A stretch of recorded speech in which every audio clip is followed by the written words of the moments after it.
There is something happening inside millions of American bodies right now, and most people have absolutely no idea. Not because the signs are invisible, but because they are so quiet, so easy to explain away, that even smart, health-conscious people miss them completely. And here is the part that should stop you in your tracks. By the time blood sugar damage becomes obvious, by the time a doctor sits across from you and says the words you were hoping never to hear, the damage has often been building for years, silently, steadily, without a single dramatic warning. If you are over 65, what I'm about to share with you could genuinely change the direction of your health. Not tomorrow, today. Because the 7 signs we are going to talk about are not rare. They are not obscure. They are things that millions of seniors experience every single week and brush off as normal aging.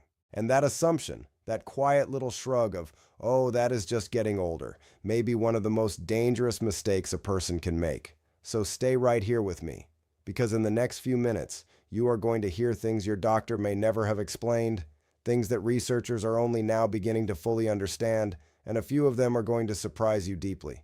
My name is Dr. Silas Redford, and at this channel, Dr. Silas Redford Wellness, we are dedicated to giving you the kind of honest, clear, compassionate health information that helps you live longer, feel better, and stay sharp well into your 70s, 80s, and beyond. If you are new here, take a moment to subscribe and tap that like button. It helps us reach more seniors who need this information, and it means the world to our community. Now let us get into it, because what comes next is something I want you to share with everyone you love. Let us start with a man named Gerald. Gerald was 71 years old, retired, active for his age, and proud of the fact that he walked his dog every morning and rarely missed a checkup.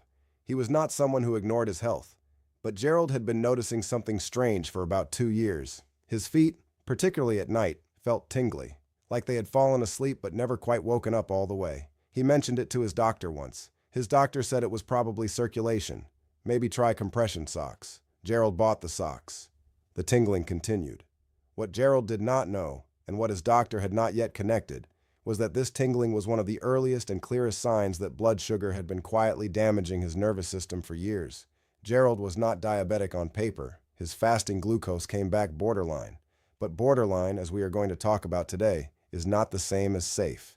Here is the thing that most people do not understand about blood sugar damage. It does not wait for a diagnosis to begin. The harm to nerves, blood vessels, kidneys, eyes, and the heart can begin long before your numbers are officially in the danger zone. Researchers at major American medical institutions have found that even mildly elevated blood glucose, the kind that flies under the radar for years, begins degrading small nerve fibers and microvascular tissue in ways that accumulate slowly, invisibly, and sometimes irreversibly. And for seniors over 65, the stakes are even higher because the body's ability to detect and compensate for these changes slows down significantly with age. So when I tell you that 7 specific signs are being missed by millions of seniors every single day, I mean it with full seriousness. And the first one, the one that Gerald was experiencing, might already be familiar to you. That tingling, burning, or numbing sensation in the feet and lower legs is not simply aging. Yes, circulation changes as we get older. Yes, nerves can become less sensitive over time, but when the tingling is persistent, when it wakes you up at night, when it feels like electricity running through your toes, that is the nervous system raising an alarm. Blood sugar, when elevated over a long period, acts almost like a slow acid on the delicate insulation around nerve fibers. Doctors call the resulting condition peripheral neuropathy, but what they do not always explain is that by the time neuropathy is formally diagnosed, a significant portion of nerve function may already be compromised. The window for the easiest, most effective intervention is earlier, much earlier, when the tingling is just beginning. Now, before we go further, I want you to sit with a question for a moment. Think about the last 6 months of your life. Have you been more tired than usual? Not just regular tiredness. I mean a kind of deep, settled fatigue that does not go away after a full night's sleep. A heaviness that makes afternoons feel impossible. A kind of exhaustion that feels woven into your bones rather than the result of a hard day. Most seniors chalk this up to age, or stress, or poor sleep. And sometimes it is those things. But persistent, unexplained fatigue is one of the most underestimated signs of blood sugar disruption. And here is why this matters so much.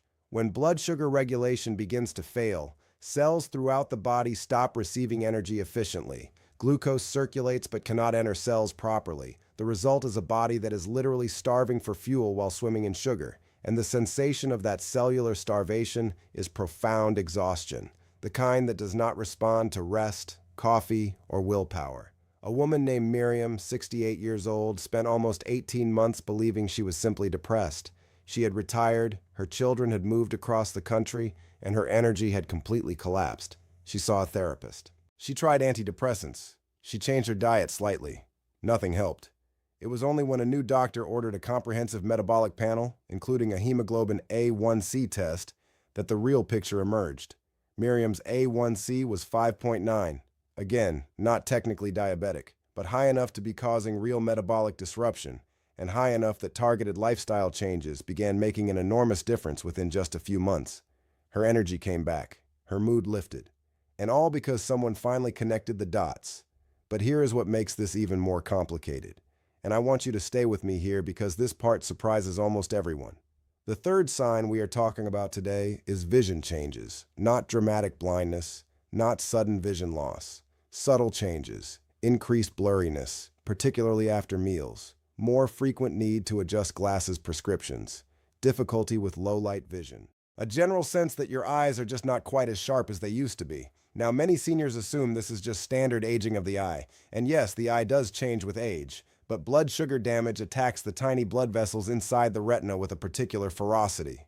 Even before clinical diabetic retinopathy is diagnosed, elevated glucose causes microbleeds, fluid leakage, and swelling inside the retinal tissue that subtly dims and distorts vision. Ophthalmologists who specialize in senior eye health have noted that patients who come in for just getting older vision complaints sometimes show early retinal changes that are the first visible sign of metabolic trouble happening system-wide. What most seniors never realize until it is too late is that the eye is actually a window into the vascular health of the entire body. The blood vessels in the retina are some of the only vessels in the human body that can be directly observed without surgery. What a doctor sees there when they look carefully often reflects what is happening in the vessels of the heart, the brain, and the kidneys simultaneously. That is why eye exams, real comprehensive dilated eye exams, are so critical and so often skipped. Let us talk now about something that affects enormous numbers of older Americans, but almost never gets connected to blood sugar: frequent urination, particularly at night. If you are waking up 2, 3, 4 times a night to use the bathroom, and you have been told it is your bladder, your prostate, or simply aging, please hear this. While those explanations may be partly true, elevated blood sugar is one of the primary drivers of nighttime urination in seniors. Here is the mechanism. When blood glucose is too high, the kidneys work overtime to filter it out. They pull additional water along with the glucose to flush it through the urinary system.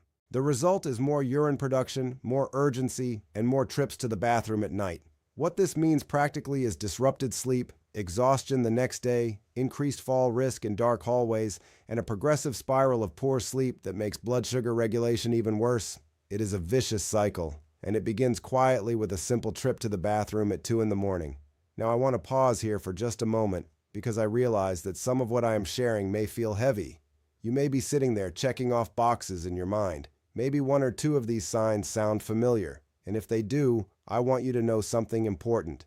This is not a reason to panic. This is a reason to pay attention, to get the right tests, and to take action. And the action available to most people at this stage is genuinely powerful. We will talk about that shortly. But first, I have to tell you about signs 5, 6, and 7, because in some ways, they are the most overlooked and the most important. Let us talk about cognitive changes. Now, when most people think about memory problems or brain fog in seniors, they think about dementia, about Alzheimer's, about aging of the brain, and yes, those are real concerns. But what is now understood with increasing clarity is that blood sugar dysregulation is one of the most potent contributors to cognitive decline in older adults. Some researchers have even begun referring to Alzheimer's disease as type 3 diabetes, because of the profound relationship between insulin resistance in the brain and the development of amyloid plaques, the protein deposits associated with cognitive deterioration. But here is what is so important to understand. The cognitive effects of elevated blood sugar do not begin with Alzheimer's. They begin much earlier, much more subtly. Brain fog after meals, difficulty finding words mid-sentence, a sense of mental sluggishness in the afternoon, trouble concentrating on tasks that used to come easily.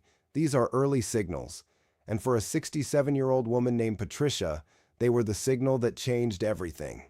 Patricia was a retired school teacher, sharp as a tack her whole life. When she started forgetting students' names, losing her keys 3 times a week, and struggling to follow complicated conversations, she and her family assumed the worst. They braced themselves for a dementia diagnosis, but Patricia's evaluation revealed something different.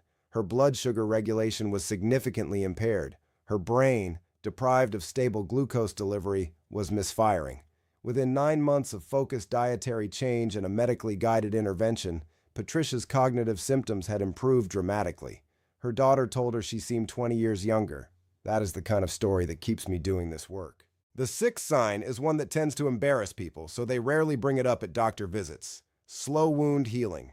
Cuts, scrapes, and bruises that seem to take forever to close and heal. Skin that cracks around the heels and does not improve despite moisturizer. Small infections that linger. This happens because elevated blood sugar impairs the function of white blood cells, slows circulation in small blood vessels, and disrupts the biological cascade that allows tissue to repair itself. For seniors, this is not just cosmetic. Slow healing dramatically increases the risk of serious infection. In fact, lower limb infections that begin as small, overlooked wounds are one of the leading causes of hospitalization and amputation in older Americans with uncontrolled blood sugar. And the tragedy is that in many of those cases, the underlying blood sugar issue had been quietly signaling trouble for years through exactly the signs we have been describing today. And the seventh sign. This one is perhaps the most quietly devastating because it steals quality of life so gradually that most people do not even notice how much has been taken. Unexplained mood changes, irritability, anxiety that seems to have no cause, a kind of emotional flatness or sadness that makes days feel gray. The brain, like every other organ in the body, depends on stable blood sugar to function optimally. When glucose swings wildly, when it spikes and crashes through the day, the emotional centers of the brain are thrown into turmoil. Neurotransmitters that regulate mood, particularly serotonin and dopamine, require stable metabolic conditions to be produced and balanced.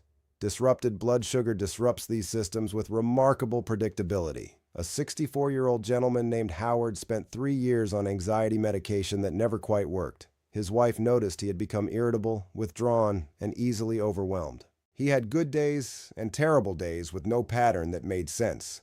After a thorough metabolic evaluation, the picture cleared. Howard's blood sugar was swinging dramatically throughout the day due to dietary patterns and beginning insulin resistance. Once that was addressed, his mood stabilized in ways that years of medication had not achieved. His wife said she got her husband back. Now, what do you do with all of this? What are the practical steps? And I want to be careful here because I am not in a position to diagnose you or prescribe your treatment. Your doctor is your partner in this. But I do want to give you something real and actionable. The most important first step is the right testing. A standard fasting glucose test alone is not enough. You want a hemoglobin A1C, which gives a 3-month picture of average blood sugar. You want a fasting insulin level, which can reveal insulin resistance long before glucose levels climb. You want a full metabolic panel and ideally a 2-hour glucose tolerance test if your doctor agrees that it is warranted. These tests together paint a complete picture that a single glucose reading cannot provide. The second step is understanding that food timing matters as much as food content. Eating large amounts of refined carbohydrates, bread, pasta, white rice, crackers, sweetened drinks in a short window of time floods the bloodstream with glucose and demands an enormous insulin response. Over years and decades, that repeated demand exhausts the system. Shifting towards smaller, more frequent meals rich in fiber, lean protein, and healthy fats can begin stabilizing blood sugar within days. Not months, days. Movement after meals is one of the most effective and underused tools available to seniors. Even a 10-minute gentle walk after eating has been shown in multiple studies to significantly blunt the blood sugar spike that follows a meal. The muscles, when engaged even lightly, begin absorbing glucose directly from the bloodstream without requiring insulin. For a senior managing borderline blood sugar, this single habit can be genuinely transformative. Sleep deserves far more attention than it usually receives in blood sugar conversations. Poor sleep directly impairs insulin sensitivity. One bad night of sleep has been shown to reduce insulin sensitivity in healthy adults to a degree comparable to months of poor diet. For seniors who are already managing the effects of aging on metabolism, protecting sleep quality is not optional, it is foundational. And stress. Chronic stress, the low-grade persistent kind that many older Americans carry around like invisible weight, raises cortisol, and cortisol raises blood sugar. It is a direct physiological connection, not a metaphor. Managing stress through whatever method genuinely works for you, whether that is prayer, gentle yoga, time in nature, meaningful social connection, creative engagement, or simply sitting quietly in the morning, is a medically relevant intervention. Please take it seriously. Here's what I want you to take away from everything we have discussed today. You are not helpless. You are not simply at the mercy of your genetics or your age. The human body at 65, at 75, at 85 retains a remarkable capacity for healing and adaptation when given the right conditions. The seniors whose stories I shared with you today, Gerald, Miriam, Patricia, Howard, they are real reflections of what is possible when someone decides to pay attention and take action. Every single one of them made meaningful progress. Not because they found a miracle, because they found information and used it.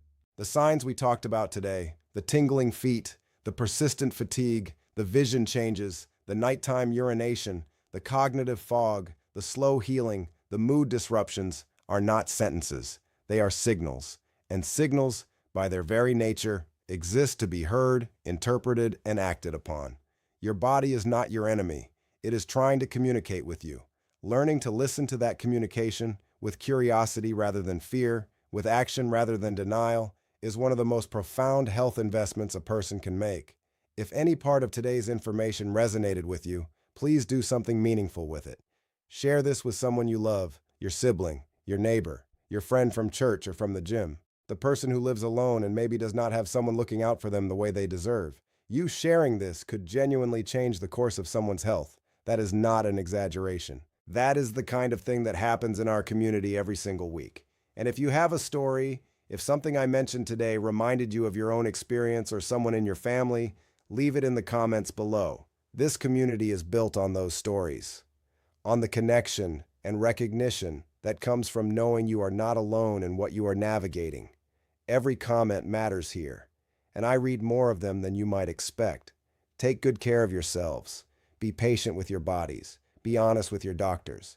And remember that the smallest consistent change, the short walk after dinner, the glass of water instead of the soda, the earlier bedtime, repeated with intention over weeks and months, becomes the kind of transformation that changes lives. You deserve that transformation, you have earned it, and it is never, ever too late to begin.